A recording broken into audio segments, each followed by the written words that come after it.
दोस्तों welcome to money stocks. तो इस वीडियो के अंदर हम लोग बात करने वाले हैं मल्टीपल स्टॉक्स के बारे में। तो चलिए सबसे पहले हम लोग बात करते हैं इन्फोसिस के बारे में। तो बेसिकली अगर आप इन्फोसिस का परफॉर्मेंस देखोगे तो कोई ज़्यादा हमें कंपनी का परफॉर्मेंस नहीं है। 1950 रुपये की कंपनी हमें 1250 रुपये के ऊपर करंटली ट्रेड कर रही है। लेकिन यहाँ अगर आप देखोगे जो हमें गिरावट इतना हुआ है वो सिर्फ और सिर्फ क्या इन्फोसिस के अंदर दोस्तों गिरावट नहीं हुआ है, लेकिन ये जो गिरावट है पूरे सेक्टर के ऊपर, जिस सेक्टर के अंदर जितने भी स्टॉक्स होंगे और स्पेशली जो बैंकिंग फाइनेंशियल सर्विसेज से जितने भी कंपनीज इन लोगों को सर्विस प्रोवाइड करती है, इन्हीं सर्विसेज प्रोवाइड करने की वजह से ही कंपनी के अंदर हमें हर एक रिजल्ट्स के अंदर हमें बुरा परफॉर्मेंस आया है। और सिर्फ के इन्फोसिस का परफॉर्मेंस बुरा है बिल्कुल भी नहीं। टीसीएस ने भी अपना रिजल्ट परफॉर्म किया था, टीसीएस के अंदर भी बुरा परफॉर्म नजर आया, इसी की वजह से बुरा इंपैक्ट नजर आया। सेम इन्फोसिस ने भी अपना रिजल्ट बुरा परफॉर्म किया, इसी की वजह से बुरा हमें परफॉर्मेंस नजर आया। लेकिन विप्रो ने जो अपना रिजल्ट परफॉर्म किया था उस रिजल्ट्स के अंदर दोस्तों फ्लैट हमें कंपनी ने रिजल्ट अपना परफॉर्म किया था, तो जिसकी वजह से कोई गिरावट हमें विप्रो के अंदर नजर नहीं आई, इतना पॉइंट नोट करना। लेकिन ओवरऑल जितने भी कंपनीज में बैंकिंग फाइनेंस सर्विसेज के अंदर अपना सर्विस प्रोवाइड करती थी उन हर एक कंपनी के अंदर हमें ये गिरावट हमें नज़र आ चुकी है, पैनिक लेवल क्रिएट हो चुकी है। तो इसके हिसाब से किस तरह से आने वाले समय के अंदर हमें इन्फोसिस के अंदर बाइंग के लिए सोचना चाहिए या फिर क्या इंपॉर्टेंट लेवल्स होने चाहिए बाइंग के लिए, हर एक लेवल्स के बारे में बात करेंगे। लेकिन साथ में दोस्तों एक गुड न्यूज़ मैं आपके साथ शेयर करूंगा, जो गुड न्यूज़ का इम्पैक्ट आपको कल ही के दिन ट्यूसडे के दिन आपको इन्फोसिस के अंदर नजर आ सकता है और आने वाले फ्यूचर के अंदर आपको नजर आ सकता है। सबसे पहले एक पॉइंट दोस्तों जानना आपके लिए बहुत ज़्यादा इंपॉर्टेंट है। ये जो पैनिक लेवल आपको नजर आई है, ये जो गिरावट आपको नजर आई है, ये कोई गिरावट कोई लंबे समय के लिए नहीं होने वाली। लेकिन बहुत सारे लोगों का एक हमें सोच होता है कि चलिए इन्फोसिस ये कंपनी से एग्जिट हम लोग कर लेते, दूसरी कंपनी के अंदर बाइंग करते हैं। लेकिन दोस्तों इस तरीके से अगर आप सोच रहेंगे तो आपको स्टॉक मार्केट के अंदर कभी भी दोस्तों सक्सेस नहीं मिलेगा, क्योंकि इन्फोसिस लॉस में निकलने वाली कंपनी नहीं है। इस कंपनी ने 20 सालों में इन्वेस्टर को बहुत बड़ा बड़ा पैसा हमें बना के दिया हुआ है। तो इसके हिसाब से अगर आप पैनिक लेवल के अंदर कंपनी से भाग जाएंगे तो आपको स्टॉक मार्केट के अंदर कोई भी दोस्तों सक्सेसफुल नहीं बना पाएगा, कोई भी कंपनी आपको सक्सेसफुल या नहीं बना पाएगी। तो जिसकी वजह से ऊपर से अगर आप इस कंपनी के अंदर करंटली प्रॉब्लम से करंटली गिरावट है, सेक्टर के अंदर गिरावट है, जिसकी वजह से इस कंपनी के अंदर भी गिरावट है, अगर इस गिरावट के अंदर कंपनी के अंदर अगर आप ये सोचेंगे तो चलिए इस कंपनी के अंदर और हम लोग बाइंग कर ले और हम लोग पोर्टफोलियो के अंदर ये कंपनी को ऐड करें, इस तरीके से अगर आप सोचेंगे तो ही आपको आने वाले साल में बड़ी वेल्थ हमें कोई भी कंपनी क्रिएट करके दे सकते हैं। सिर्फ कंपनी आने वाले समय के हिसाब से डिमांड फुलफिल करना चाहता है और कंपनी फंडामेंटली स्ट्रॉन्ग बेसिकली होना चाहिए। अगर एक कंपनी के अंदर ये सब कुछ चीज़ें अगर आपको अवेलेबल होंगी तो ज़रूर कंपनी के अंदर गिरावट के अंदर बाय ऑन स्ट्रेटेजी अप्लाई करके लंबे समय के लिए होल्ड कर सकते हो और विद पेशेंस रख के लंबे समय के लिए निवेश करके होल्ड करना। क्या होते हैं बहुत ज़्यादा लोग पैरामीटर्स देख के निवेश नहीं करते, रिटर्न प्रोफाइल देख के निवेश करते हैं कि यस कंपनी ने 20 सालों में हमें 2000% का रिटर्न दिया, 20,000% का रिटर्न दिया, 2,00,000% का रिटर्न दिया। इस तरीके सोच के अगर आप निवेश करेंगे तो आप ज़्यादा दिन किसी भी कंपनी को आपके पोर्टफोलियो के अंदर नहीं रहने दोगे, बहुत कम दिन रहेंगे आपके पोर्टफोलियो के अंदर स्पेसिफिक कंपनी। कोई भी छोटी सी पैनिक लेवल अगर क्रिएट हो, गिरावट अगर क्रिएट हो तो उस गिरावट के अंदर आप भाग जाओगे। तो जिसकी वजह से निवेश अगर आप करेंगे तो कंपनी का बिजनेस देख के निवेश करना, कंपनी के पैरामीटर्स देख के निवेश करना। तो चलिए आपके अंदर भी शानदार तरीके से कॉन्फिडेंस हमें जनरेट होने वाला है अगर आपके पोर्टफोलियो के अंदर इन्फोसिस है। तो यहाँ अगर आप देखोगे जैसे कि मैं हर एक बार आपके साथ शेयर करता था, जो गिरावट है इस गिरावट के अंदर हर एक लोग खरीदारी कर रहे हैं, हमें डीआईएस खरीदारी कर रहे हैं, प्रमोटर्स खरीदारी कर रहे हैं, पब्लिक खरीदारी कर रहे हैं। इनफैक्ट अगर आप देखोगे पब्लिक ने भी इस क्वार्टर के अंदर मार्च 2023 के अंदर हमें खरीदारी किया है। अभी हम आ चुके म्यूचुअल फंड्स का बाइंग के डेटा की, और यहाँ अगर आप देखोगे अप्रैल 2023 का अपडेटेड डेटा के बारे में हम लोग बात करें, हाल ही फिलहाल में ये डेटा हमें अपडेट हो चुका है।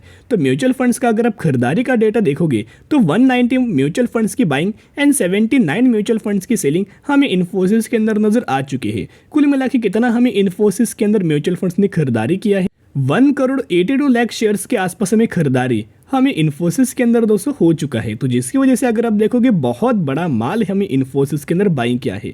अगर ये कंपनी डूब गई तो म्यूचुअल फंड भी डूब जाएगा, लेकिन म्यूचुअल फंड्स कभी भी ऐसी कंपनीज के अंदर निवेश नहीं करते, वो ऐसी कंपनी के अंदर निवेश करते हैं जो कंपनी बहुत ज़्यादा कैपेबल है कि आने वाले समय के अंदर कंपनी 2,000 रुपये का लेवल्स अचीव कर सकती है, 4,000 रुपये का लेवल अचीव कर सकती है। और करंटली वो कंपनी 1,200 रुपये के ऊपर मिल रही है, 1,000 रुपये के ऊपर मिल रही है, 2,000 रुपये के ऊपर मिल रही है। वो ऐसी कंपनी के अंदर निवेश करेंगे जिनका बिजनेस फंडामेंटली बहुत ज़्यादा स्ट्रांग है और जो कंपनीज आने वाले फ्यूचर में डिमांड फुलफिल कर रही वाली है। तो दोस्तों ये जो खरीदारी हुआ है इसका इम्पैक्ट आपको कल के दिन मार्केट के ऊपर भी नज़र आएगा और कलेक्टिव इन्फोसिस के स्टॉक्स के अंदर भी नज़र आ सकता है। एक और न्यूज़ का इम्पैक्ट हमें इन्फोसिस के स्टॉक्स के अंदर नज़र आ जाएगा।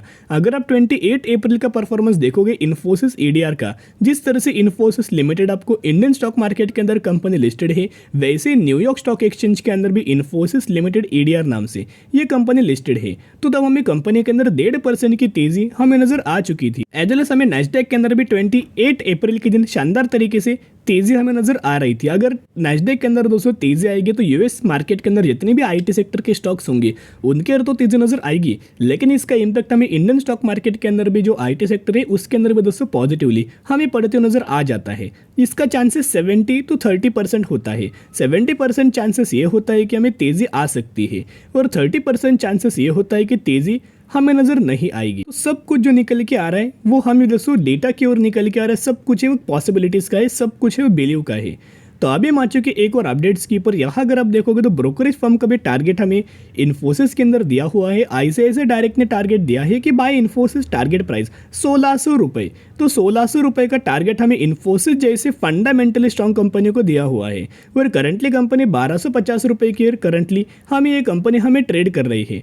तो बेसिकली जल्दी हम ये कंपनी 1600 रुपये का लेवल अचीव कर सकती है और बाद में कंपनी 1950 रुपये का लेवल अचीव कर सकती है। और ये कई ब्रोकर्स ने जो टारगेट दिया हुआ था 2450 रुपये का टारगेट हमें इन्फोसिस के अंदर दिया होता।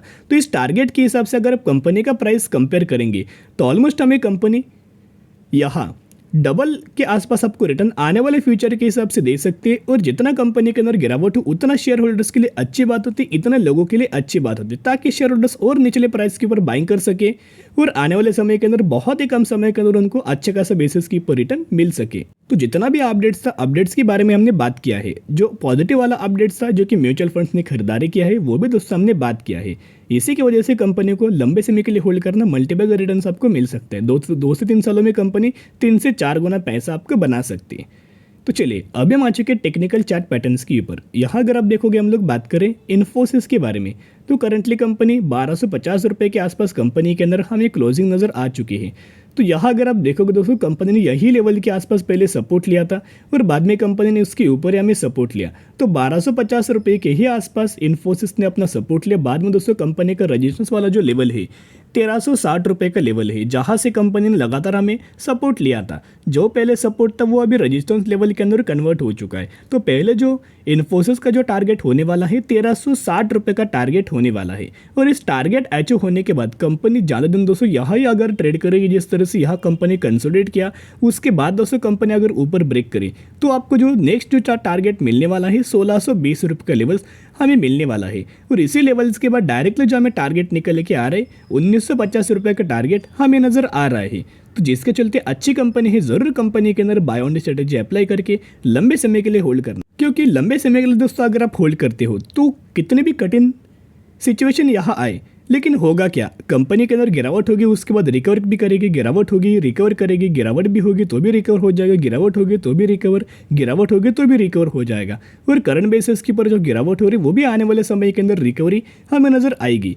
तो एक गिरावट वाला फेस तो आता है, लेकिन इस गिरावट वाले फेस के अंदर निवेश करते हैं तो ही आपको आने वाले सालों में शानदार तरीके से रैली हमें नजर आ जाती है। तो करंटली जो हमें इन्फोसिस के अंदर जो गिरावट वाला फेज है उसके बाद हमें रिकवरी वाला फेज भी आने वाला है। और इस रिकवरी वाले फेज के ही अंदर आपको 3 से 4 गुना कंपनी पैसा बना के दे सकती है। तो चलिए अभी हम लोग बात करेंगे नेक्स्ट कंपनी के बारे में, इंडिया मार्ट के बारे में बात करेंगे। इंडिया मार्ट यही कंपनी जिसके अंदर आपको 1:1 रेशियो के अंदर बोनस का आपको बेनिफिट मिलने वाला है।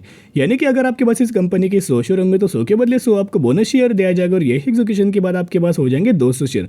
तो इसी रेशियो के अंदर आपको कंपनी के अंदर बोनस का बेनिफिट मिलने वाला है। जब से कंपनी आई है तब से 304% का रिटर्न शेयर होल्डर्स को बना के दिया हुआ है और कंपनी 16,000 करोड़ का मार्केट कैप है।